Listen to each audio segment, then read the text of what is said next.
April छाटणीनंतर प्रत्येक शेतकऱ्याची अपेक्षा असते ऑक्टोबर छाटणीला जास्तीत जास्त घड मिळावयाची अपेक्षा असते, परंतु चांगली काडी मिळवण्यासाठी बऱ्याच अडचणी येतात व नायट्रोजनमुळे वेलींची खूप वाढ होते। एप्रिल छाटणीनंतर द्राक्ष काडी खूप जोमदार वाढ होऊन अपरिपक्व हिरवी राहते। काडीतील घड कमकुवत राहायचा, त्यामुळे पुढच्या वर्षी घड संख्या कमी पडायची। त्यानुसार खर्च पण खूप वाढले व समाधानकारक कुठल्याही प्रकारचे रिझल्ट नाही आले।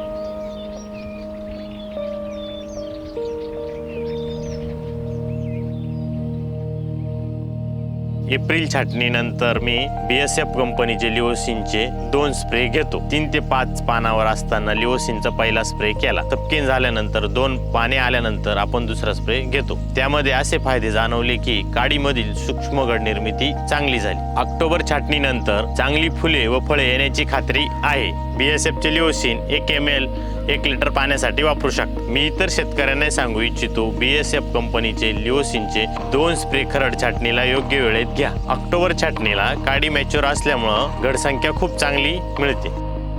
द्राक्ष शेतीमध्ये BSF कंपनीने लिओसिन सारखे खूप चांगले प्रॉडक्ट दिल्याबद्दल खूप खूप धन्यवाद।